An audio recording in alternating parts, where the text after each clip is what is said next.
Ma chérie, merci de tout mon cœur. Tu as préparé un excellent dîner pour tous nos invités. Tu t'es donné beaucoup de peine et le résultat était parfait. Maintenant, je vois qu'il y a une tonne de vaisselle à faire. Eh bien, on va se partager les tâches. Toi, tu fais la vaisselle et moi, pendant ce temps, je vais prier pour toi. Vous ne trouvez pas que c'est un peu lâche ? Et vous n'avez pas l'impression que Moïse fait ça dans le livre de l'Exode que nous avons entendu au chapitre 17, pendant que le peuple de Dieu traverse le désert, un peuple ennemi, qu'on appelle les Amalécites, parce que leur roi s'appelle Amalek, se présente pour les combattre. Et Moïse dit à Josué, « Écoute Josué, toi tu choisis des hommes et tu vas combattre, et moi pendant ce temps, je vais me rendre sur la montagne avec Aaron et Our, et on va prier pour toi. » Josué aurait pu répondre, Moïse, t'es sérieux là ? Viens, d'abord on va prier ensemble, et ensuite on va combattre ensemble. Mais non, Josué y va. Et durant toute la journée, pendant que le peuple de Dieu se bat contre les Amalécites, Moïse prie.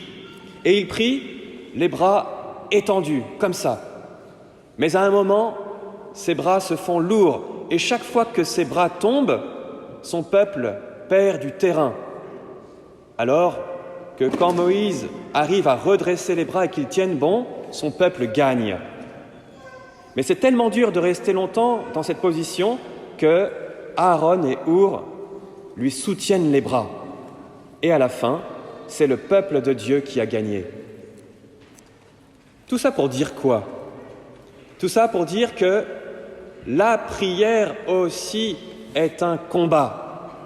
Oui, il y a en fait deux combats. Le combat physique de Josué dans la plaine avec son armée et le combat spirituel de Moïse sur la montagne.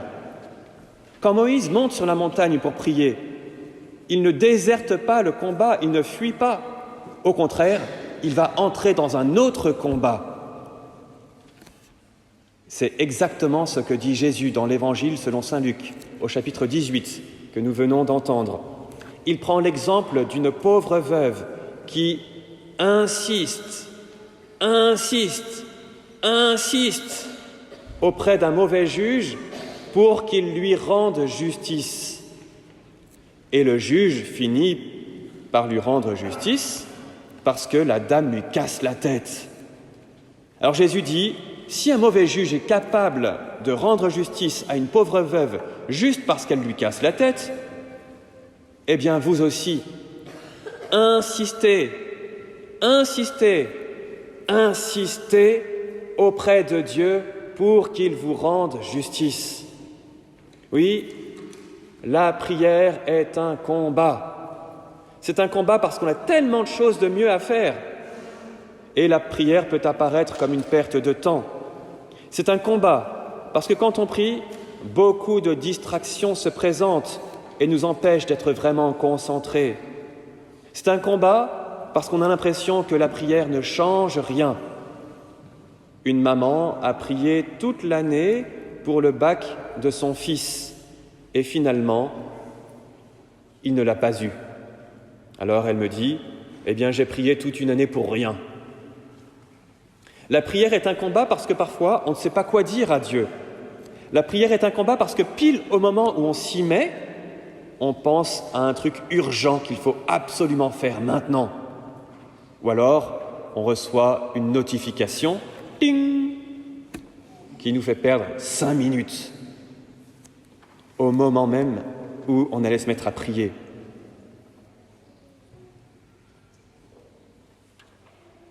Cinq minutes ou tout le temps de la prière d'ailleurs. La prière est un combat parce qu'on a l'impression que Dieu ne nous entend pas. La prière est un combat parce que parfois on s'endort dans la prière. Enfin bref, vous l'avez compris, la prière est un combat.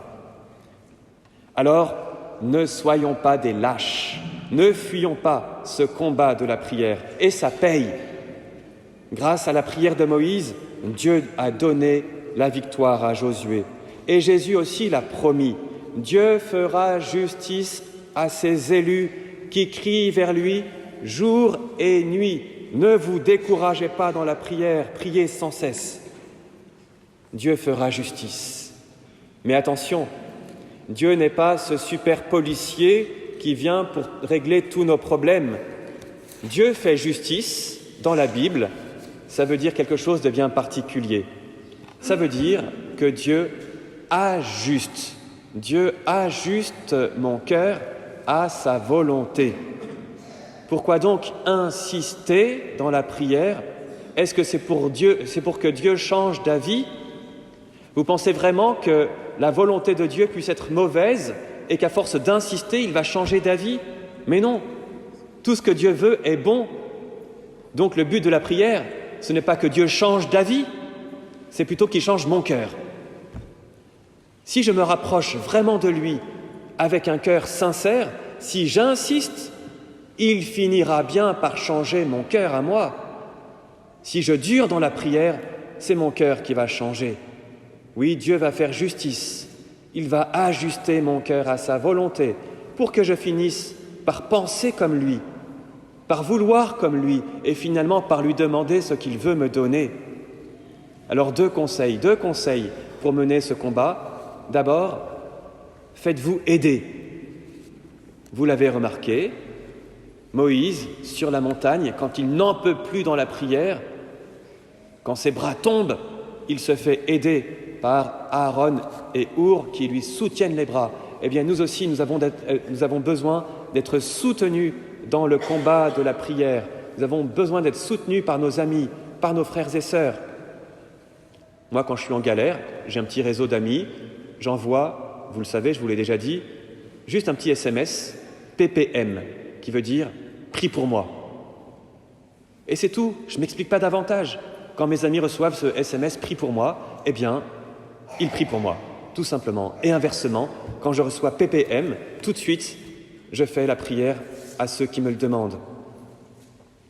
Ou bien, pour être soutenu dans la prière, rejoignez une de nos petites fraternités paroissiales qui se réunissent une fois par mois pour échanger à partir de la parole de Dieu, à partir d'un enseignement, pour se fortifier dans la foi et dans la prière, pour être soutenus les uns par les autres. Donc faites-vous aider. Deuxième petit conseil, équipez-vous. Équipez-vous. Quand on part au combat, on prend le bon équipement. Et quel est l'équipement de la prière? Saint Paul nous le dit dans la deuxième lettre à Timothée, chapitre 3e, on l'a entendu dans la deuxième lecture, il dit « Toute l'écriture est inspirée par Dieu. Grâce à elle, l'homme de Dieu sera bien équipé. » Oui, la parole de Dieu est notre équipement du combat. Pourquoi? Parce que si je parle à Dieu avec les mots de Dieu, alors petit à petit, les mots de Dieu deviendront mes propres mots. Quand un petit enfant me dit « je ne comprends pas, je ne peux pas lui donner. » Mais les parents éduquent leurs enfants, ils leur parlent pour que petit à petit, les enfants finissent par parler correctement. « Maman, s'il te plaît, est-ce que je peux prendre une deuxième part de dessert ?»« Non, mon enfant. » ou « Oui, mon enfant. » Donc on parle à Dieu avec les mots de Dieu. Comme ça, eh bien, il nous comprendra. Et surtout, notre cœur pensera comme lui. Alors je vous propose que cette semaine, vous appreniez par cœur le psaume que nous avons chanté, le psaume 120 ou 121. Il y a 2 numérotations selon les Bibles. Il y a 8 versets. Donc commencez aujourd'hui, 1 verset par jour jusqu'à dimanche prochain. Je lève les yeux vers les montagnes. D'où le secours me viendra-t-il? Le secours me viendra du Seigneur qui a fait le ciel et la terre.